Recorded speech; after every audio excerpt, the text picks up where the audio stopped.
Eh bien bonsoir, Michael Serror de la Webmaster Academy. Ce soir, nous allons voir comment corriger une erreur 500 internal server sur votre site WordPress. Je sais que c'est un problème qui n'arrive pas souvent, mais quand ça nous arrive, je peux vous dire qu'on ne sait plus où donner de la tête. On ne sait vraiment pas où chercher. Dans cette vidéo, nous allons voir chaque point où chercher et trouver la solution. Alors je vous dis à tout de suite.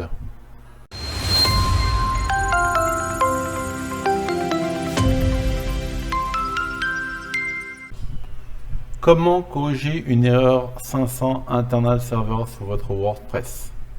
C'est ce que nous allons tenter d'expliquer maintenant. L'erreur redoutée 500 internal server, elle semble toujours venir au moment inopportun. Et vous trouverez soudain à faire des pieds et des mains pour trouver comment remettre votre site WordPress en ligne. Croyez-moi, je suis déjà passé par là. D'autres erreurs qui se comportent de la même manière que celles très effrayantes, par exemple l'erreur lors de la connexion à la base de données ou l'écran blanc de la mort, ces deux-là aussi sont vraiment difficiles à supporter. Mais à partir du moment où ça tombe en panne, on perd des visiteurs et les clients, et aussi l'image de marque en prend une claque. Donc aujourd'hui, on va essayer d'expliquer toutes les possibilités. Là, je vais énumérer toutes les possibilités où ça peut arriver. Cache du navigateur. Vérifiez le cache de votre navigateur. Identifiant de connexion à la base de données. Il est incorrect par exemple. Base de données corrompue. Fichier corrompu. Problème de votre serveur base de données. Fichier de WordPress corrompu. Fichier htaccess corrompu. Problème avec les plugins et les thèmes. Les erreurs PHP fatales à cause d'un plugin. Mauvaise permission sur les fichiers et dossiers. Limite de mémoire PHP épuisée. Et les fichiers .htaccess corrompus. Tout ça, ça peut arriver. On a énuméré un petit peu ici toutes les causes. Maintenant, on va un peu expliquer ce qui se passe exactement.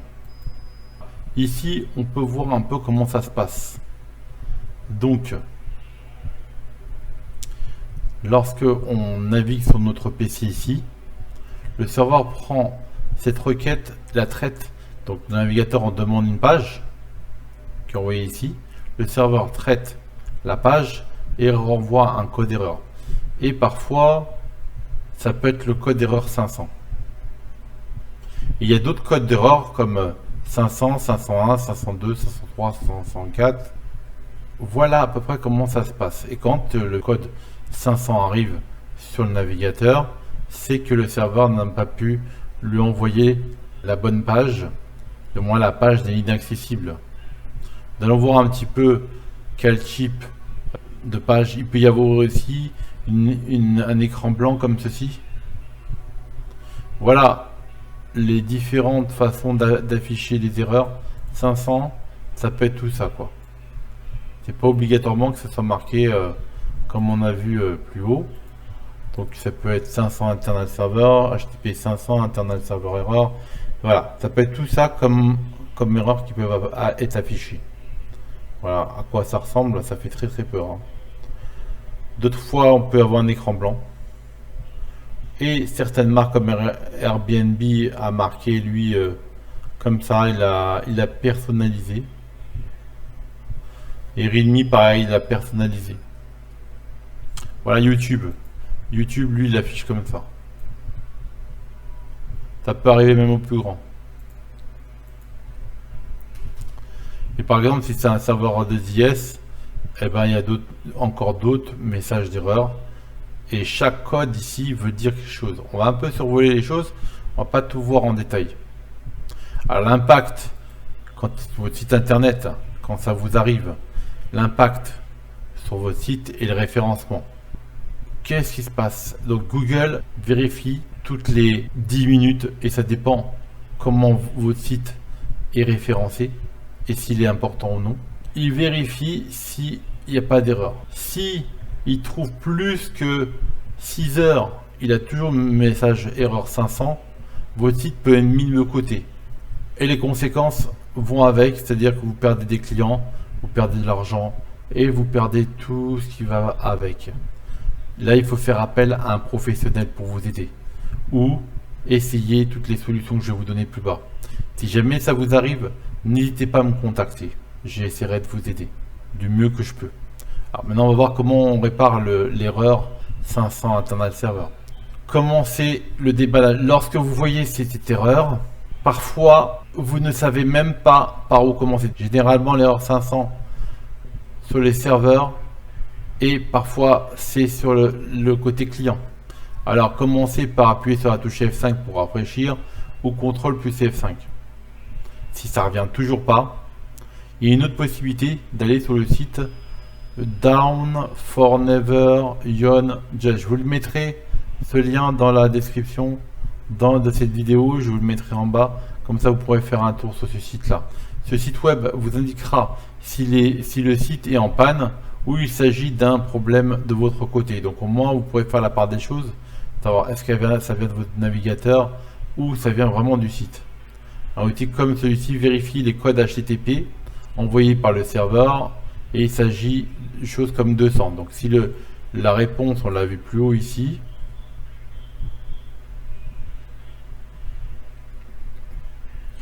s'il répond 200, c'est que le serveur il est bon. Et ça viendrait de votre navigateur et votre cache ici. Mais s'il lui répond pas 200 et répond encore une fois 500, ça viendrait du serveur. Et dans ce cas, on va voir les possibilités. On revient dessus. Donc vous allez sur ce site-là, vous mettez le lien URL de votre site web sur lequel vous avez eu ce message d'erreur et il va vous dire d'où ça vient. Parfois, il y a des mises à jour sur les extensions ou sur les thèmes qui peuvent générer cet exemple. Mais c'est parce qu'il est en train de se mettre à jour. Donc là, dans ce cas-là, il faut patienter que la mise à jour passe. Il faut effacer les mémoires cache de votre navigateur. Donc pour ce faire, vous pouvez faire CTRL plus SHIFT plus R. On peut voir ici, SHIFT c'est la touche flèche O ou majuscule de votre clavier. Vous faites ça dessus et vous voyez. Après, je ne vais pas vous dire pour chaque navigateur comment le faire. Chaque navigateur a une façon de faire différente. Donc sur Chrome, sur Firefox, Safari et Internet Explorer et Microsoft Edge et Opera, c'est encore autrement. Il faut vérifier ce qu'on appelle les logs du serveur. Les logs, c'est des fichiers du serveur Apache, et fouiner dedans pour voir qu'est-ce qui est écrit là-bas. Parfois, si c'est un écran blanc, dans ce cas, il faut activer le débogage.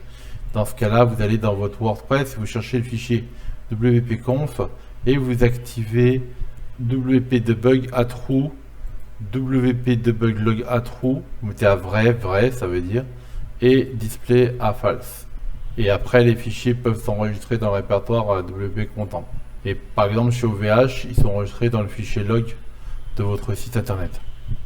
Pour le serveur Apache, le fichier c'est var log apache 2 error log.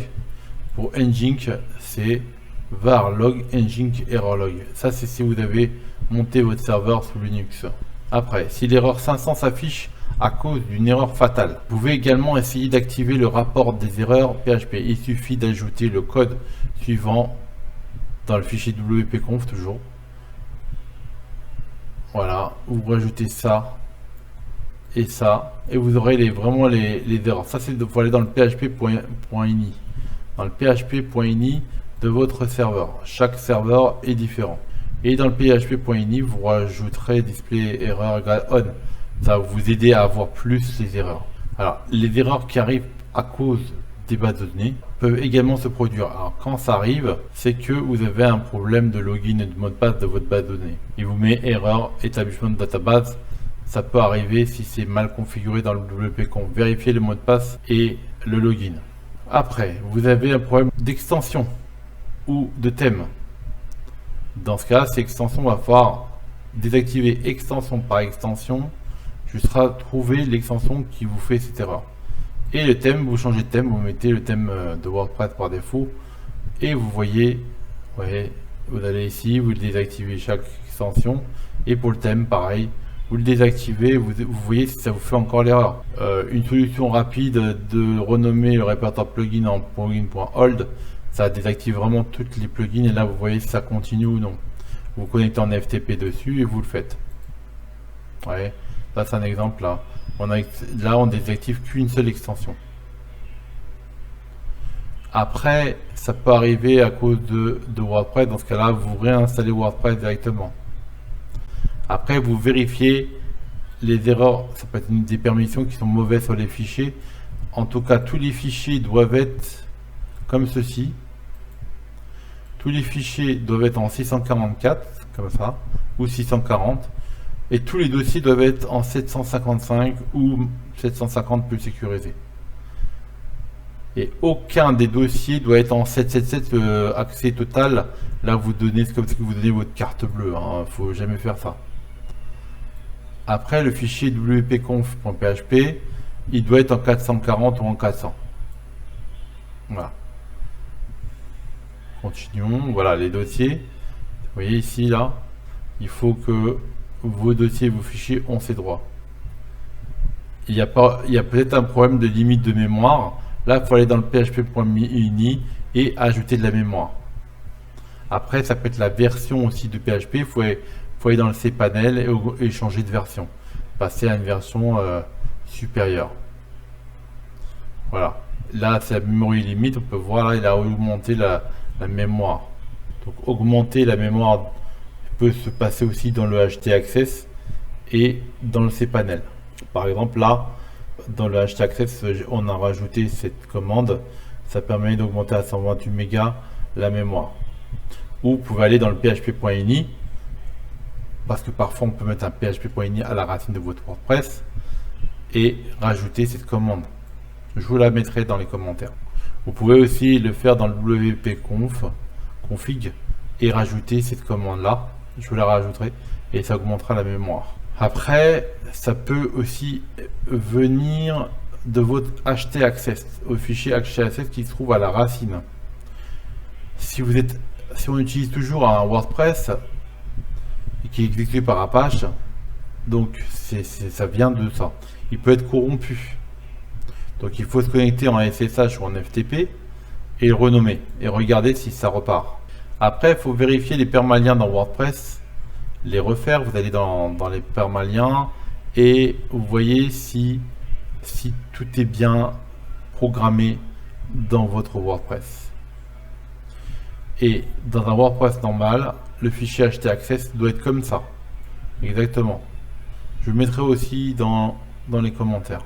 Il peut y avoir aussi un problème de timeout sur le PHP, une fatale erreur. Dans ce cas, vous avez cette erreur-là. Alors, vous pouvez aussi mettre en place un système qui surveillerait votre site internet. Ça, c'est très intéressant. Vous allez sur Up, Down, ici, là, montrer. Et vous mettez, c'est un moniteur de site internet, c'est super intéressant.